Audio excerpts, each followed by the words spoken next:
मुस्लिम रचनाकारों ने भगवान राम के बारे में क्या लिखा है, ये आपको बताते हैं। मुस्लिम रचनाकारों की राम की काव्य पूजा। रसखान कहते रसखान है, मुर्शिद से मिलो ढूंढ अभी। राम के भजन बिन दोजख में जाए पड़ी हैं सभी। राम और कृष्ण विष्णु कहते हैं उन्हीं को नबी। जान लेवेंगे है ये सच्चा मेरा दास कभी। ये लिखा गया। रहीम की बात आपको सुनाते हैं। राम रुक्मिणी के सहज सुत, सीता समेत शीतल। ताही सम ना होत कुछ कहूं, कहिए तो रामचंद्र बिनु कुछ नहीं। अल्लामा इकबाल है राम के वजूद पे हिंदुस्तान को नाज। अहले नजर समझते हैं इसको इमामे हिंद। ये तो आपने इससे पहले भी कई बार सुना होगा। और राम का वजूद तो सदियों से है। राम भक्ति और रामायण में जितना काम मुगल काल में हुआ उतना पहले कभी नहीं हुआ। यह भी अपने आप में बहुत दिलचस्प फैक्ट है। बताते हैं आपको मुगल काल में कैसे बढ़ी समाज में राम की महिमा। अकबर का काल याद कीजिए। राम दरबार के सोने चांदी के सिक्के बनवाए गए सम्राट अकबर के काल में। सिक्कों में अरबी भाषा में लिखा था राम सिया। पहली बार रामायण का फारसी भाषा में अनुवाद मुगल शासक अकबर के काल में ही हुआ। जहांगीर का काल रहा 1569 से 1627 तक का। फारसी में रामायण के 2 प्रमुख अनुवाद जहांगीर के ही काल में हुए। शाहजहां का काल था 1592 से 1666 का। रामायण फौजी के नाम से फारसी अनुवाद उसी दौरान किया गया। और दारा शिकोह के तो कहने ही क्या, इससे पहले भी मैंने आपको दारा शिकोह का किस्सा सुनाया था। रामायण का एक दुर्लभ फारसी अनुवाद दारा शिकोह ने भी करवाया था। और नकवी साहब, सबसे पहले इस पर एक आपका रिएक्शन। पूरा इतिहास, और क्योंकि मुगल काल को लेकर तमाम तरह की आलोचनाएं होती हैं, लेकिन शायद ये चीजें लोग भूल जाते हैं या इसका जिक्र करना जो है वो जरूरी नहीं समझते। नहीं, मैंने अभी समीर भाई जो जैसा पहले शुरू में भी मैंने अर्ज किया था कि मुगलों के समय में जो है वो इतना तासुब, इतनी जो है वो मारकाट, इतना जो है दूसरों की आस्था के प्रति जो है असहिष्णुता का व्यवहार नहीं था, एक्सेप्ट मैंने कहा था औरंगजेब जी। उसके समय में कुछ ज़रूर कम्युनल करतूतें हुई, लेकिन आप और मुगलों के बारे में जब बात कर रहे हैं तो उन्होंने दूसरों की आस्था का सम्मान किया।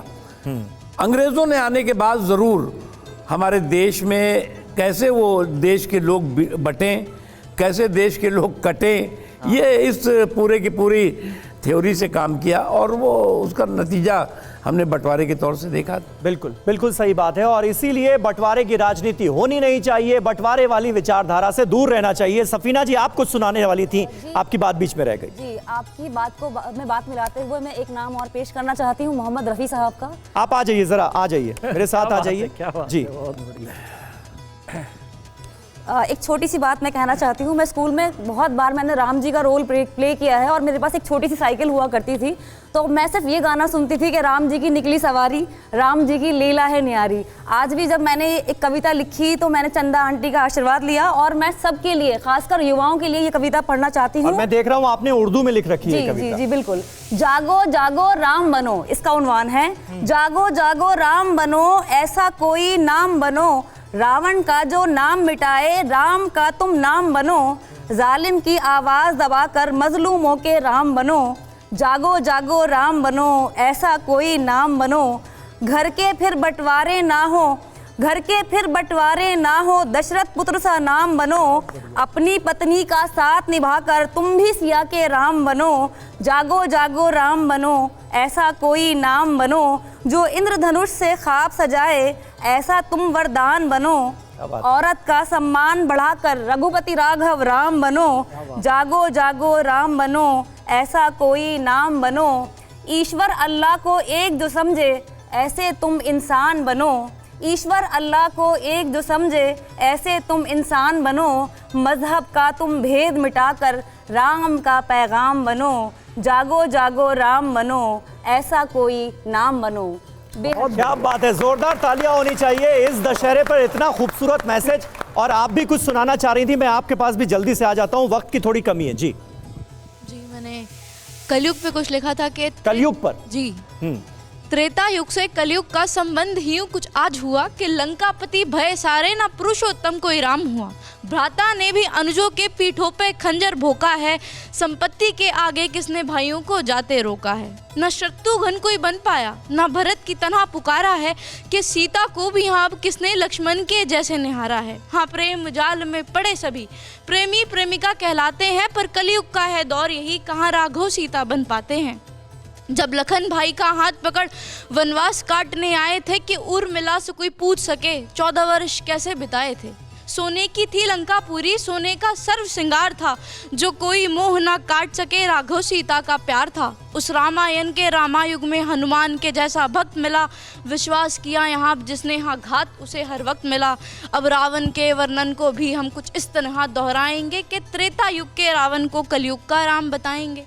हाँ, माना कि अभिमानी ने सीता हरण कर अपना नाश किया, सीता से 2 गज दूर रहा, छूने का ना बलपूर्वक प्रयास किया कि लंकापति भी हारा ना अंत से वो घबराया था। हाँ, समय वही विकराल हुआ जब राम समझ उसे आया था, और ज्ञान समाया जीवन भी जब त्याग करण को आया था कि रावण ने भी ज्ञानी का धर्म परम निभाया था। अब राम कहें भी हम किसको, लक्ष्मण से ना कोई नाता है कि सीता से भी नहीं कोई विभीषण साहर भ्राता है। अब इस कलयुग के बहराव में क्या कोई राम जन्म ले पाएगा, और साधारण सा जीवन ले रावण को राम बनाएगा।